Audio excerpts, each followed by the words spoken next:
Hmm.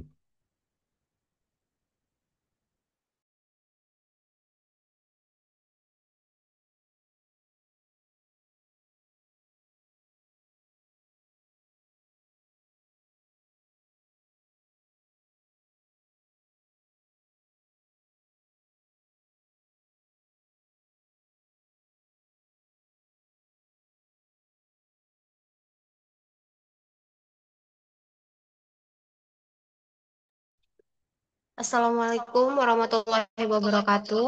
Waalaikumsalam warahmatullahi wabarakatuh.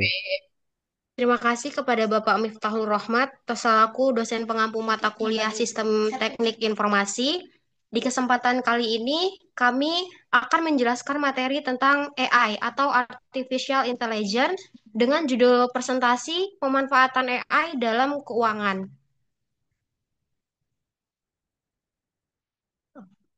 Oke. Dengan anggota pertama yaitu Mar'ah, Fadilah Nur Hasanah, Lutfiana Urfi, Rabiatul Adawiyah, dan Bayati Cairafah. Saya sendiri. Eh, Materi pertama ini akan disampaikan oleh Mar'ah.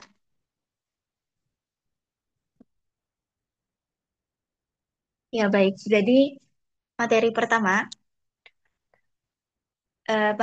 materi pertama,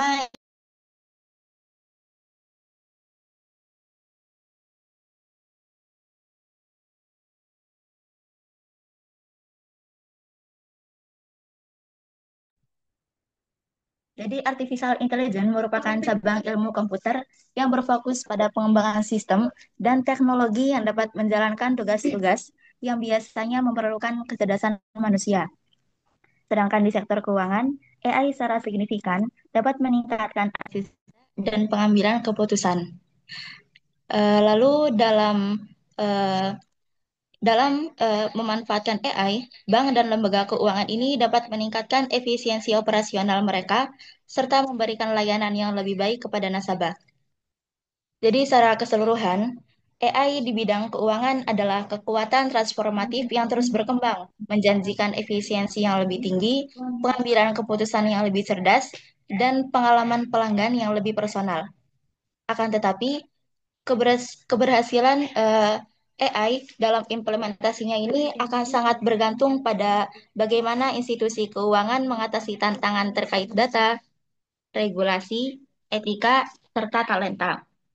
Jadi singkatnya, latar belakang pemanfaatan AI dalam keuangan didorong oleh kebutuhan untuk mengelola volume data yang sangat besar, meningkatkan kecepatan dan akurasi keputusan, mengatasi kompleksitas pasar, memerangi penipuan, mempersonalisasi layanan, dan mencapai efisiensi operasional.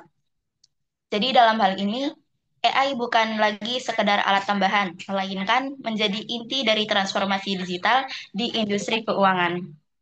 Lalu di sini terdapat rumusan masalah dalam pemanfaatan AI dalam keuangan. Yang pertama yaitu bagaimana peran dan efektivitas penerapan kecerdasan buatan dalam meningkatkan keamanan finansial nasabah di sektor perbankan.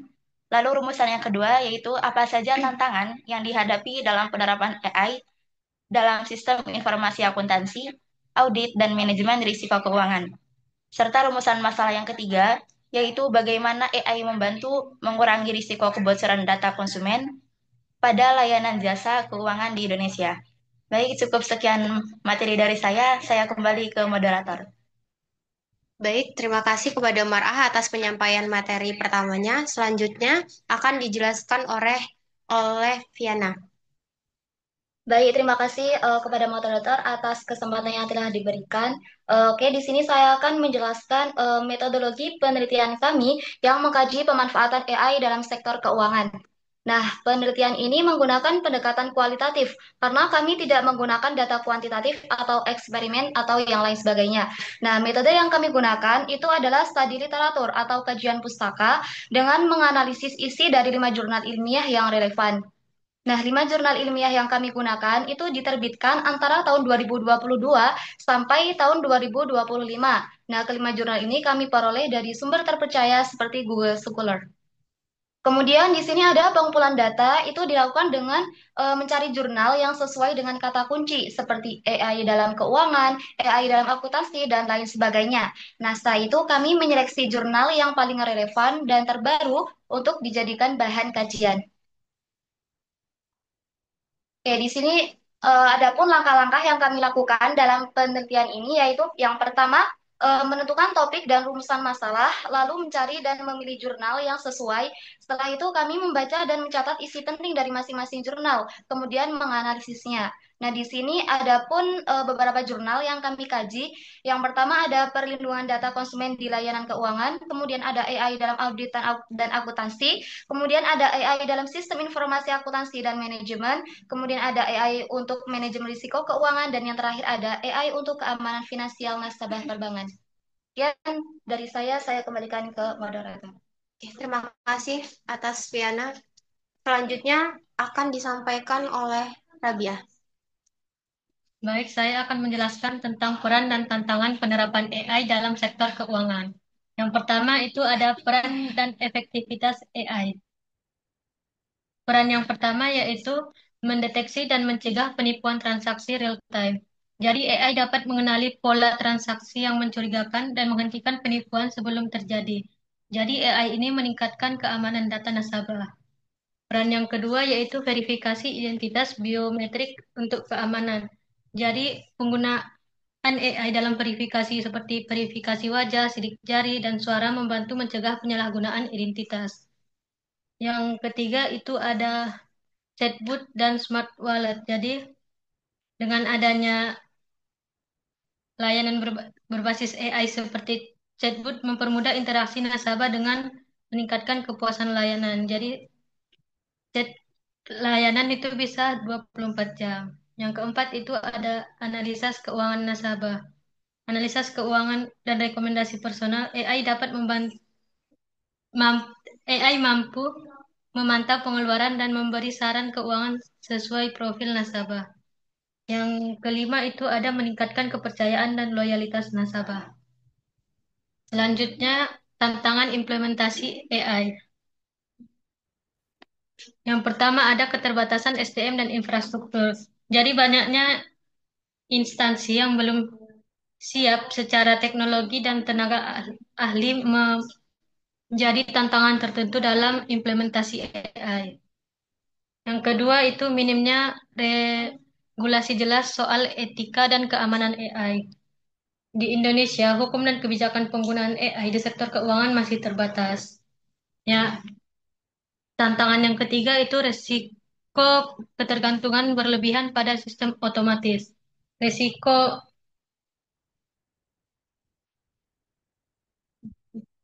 Risiko muncul jika terlalu bergantung pada AI tanpa kontrol manusia. Jadi perlu ditingkatkan kontrol pada sumber daya manusianya. Yang keempat itu ada transformasi peran profesi akuntan dan auditor. AI mengubah peran mereka dari pelaksanaan teknis menjadi analisis dan pengambilan keputusan. Tantangan yang kelima itu adaptasi butuh waktu dan biaya dalam menjalankan AI karena mengintegrasikan AI dalam sistem keuangan itu tidak instan, perlu perencanaan, pelatihan, dan investasi. Sekian dari saya serahkan ke moderator. Oke, materi selanjutnya ini akan dijelaskan oleh saya sendiri. Materi ini adalah peran AI dalam mengurangi resiko kebocoran data. Yang pertama ada perlindungan data oleh AI. Deteksi aktivitas mencurigakan berbasis pola perilaku. Jadi AI ini dapat mempelajari pola perilaku transaksi nasabah dan mengidentifikasi perubahan kebiasaan yang menunjukkan adanya potensi penipuan. Dengan penggunaan machine learning ini dapat mengidentifikasi pola risiko dalam data keuangan. Jadi, AI ini mampu memantau dan menganalisis perilaku pengguna untuk mendeteksi aktivitas yang mencurigakan sebagai indikasi awal adanya penipuan ataupun ancaman dalam keamanan. Yang kedua ada autentikasi multifaktor dan enkripsi untuk jaga data sensitif. Jadi AI ini dapat berperan dalam fitur keamanan tambahan seperti autentikasi multifaktor dan enkripsi data. AI dapat digunakan untuk meningkatkan autentikasi pengguna, misalnya saja seperti penggunaan biometrik dan perlindungan enkripsi data agar lebih aman dari akses tidak sah. Yang ketiga ada sistem pemantauan otomatis untuk cegah peretasan dan penyalahgunaan. Analisis big data memungkinkan lembaga keuangan memantau resiko secara menyeluruh dan cepat, pendeteksian dan pencegahan penipuan transaksi secara real time. Sehingga AI memungkinkan pemantauan terus-menerus atau real-time monitoring terhadap aktivitas sistem untuk mencegah kebocoran data dan penyalahgunaan akses. Yang selanjutnya ada dukungan dan regulasi keamanan. Yang pertama ada AI memperkuat perlindungan hukum, preventif, dan represif. Dengan kemampuan AI, institusi dapat menjalankan sistem hukum internal secara otomatis seperti pelaporan pelanggaran, pembatasan akses, dan deteksi dini risiko hukum. Yang kedua ada menyaring akses data hanya untuk pihak berwenang.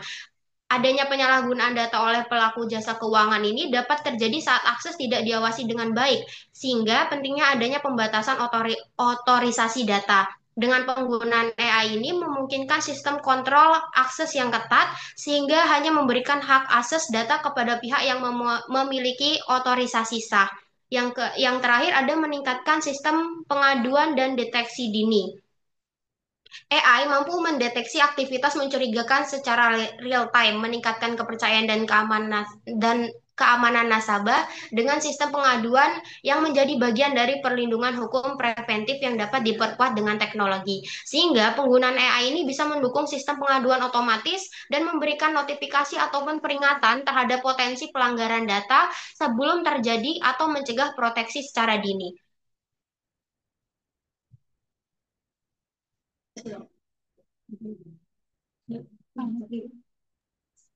Baik, selanjutnya untuk kesimpulan dari materi di atas adalah penerapan AI di sektor keuangan terbukti efektif dalam meningkatkan keamanan finansial nasabah, efisiensi layanan, dan pengambilan keputusan.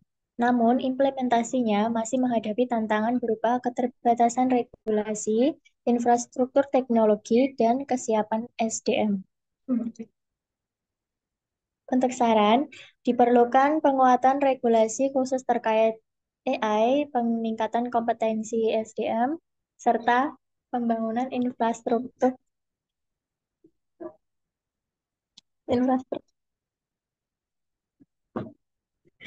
infrastruktur digital yang memadai. Selain itu, kolaborasi antara pemerintah, akademisi, dan industri penting untuk mendukung penerapan AI yang aman dan berkelanjutan.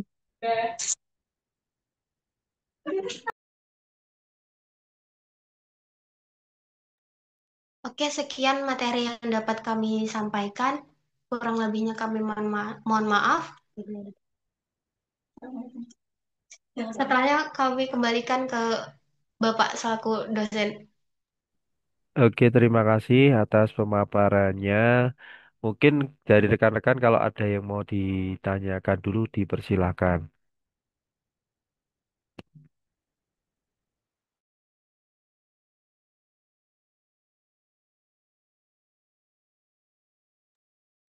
Oke, belum ada ya. Nanti kalau misalkan ada pertanyaan boleh dituliskan ke komentar, ke chat maksud saya, atau Ah, open mic. Permisi Silakan, Pak, silakan.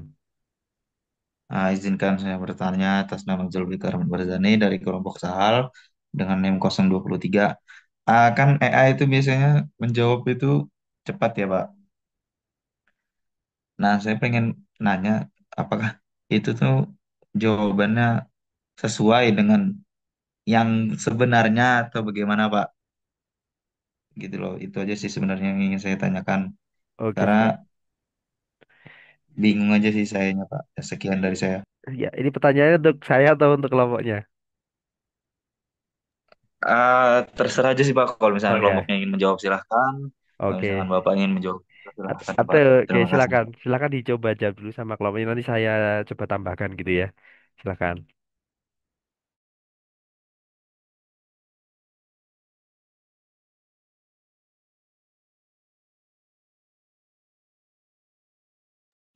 Baik, terima kasih atas pertanyaannya.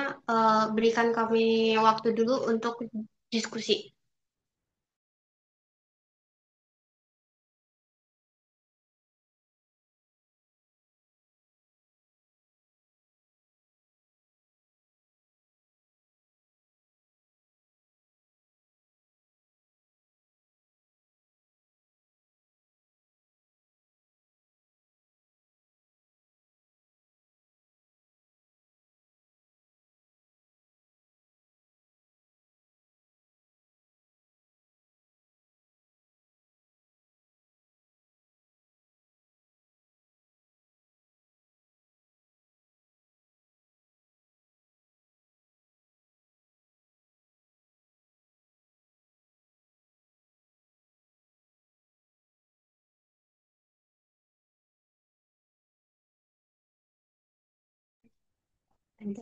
Baik, kelompok kami akan menjawab pertanyaan dari Zulfikar. Jadi, jawaban dari AI itu biasanya akurat berdasarkan informasi yang tersedia. Namun, ada beberapa keterbatasan dalam AI seperti keterbatasan data. Jadi, akses yang dimiliki AI itu tidak selalu akurat, tergantung dari data yang tersedia. Yang kedua itu kesalahan manusia. Mungkin dari kita memintanya kurang spesifik atau gimana gitu. Ya, cukup sekian jawaban dari kami. Oke, oke. Apakah ada Terima kasih. Oke, makasih Mbak atas jawabannya. Saya coba menambahkan sedikit ya, sekaligus buat bisa belajar bareng. Jadi kalau AI itu sebenarnya kalau di penelitian itu termasuk penelitian yang kuantitatif sih. Tapi bisa juga eksplorasi seperti itu. Jadi kalau berbicara dampak itu mungkin bisa survei ya, kualitatif gitu ya. Tapi kalau untuk AI-nya sendiri gitu ya, sebagai contoh semisal kita pengen membuat deteksi gitu ya, deteksi ini apa ya sebagai contoh adalah SMS palsu gitu ya, SMS kejahatan, ya atau tidak. Itu kan ada kondisi ini kejahatan ya, bukan kejahatan tidak gitu ya. Jadi itu benar yang disampaikan oleh mbaknya, itu tergantung datanya. Jadi AI itu belajar dari yang data yang diberikan. Jadi ada proses namanya training.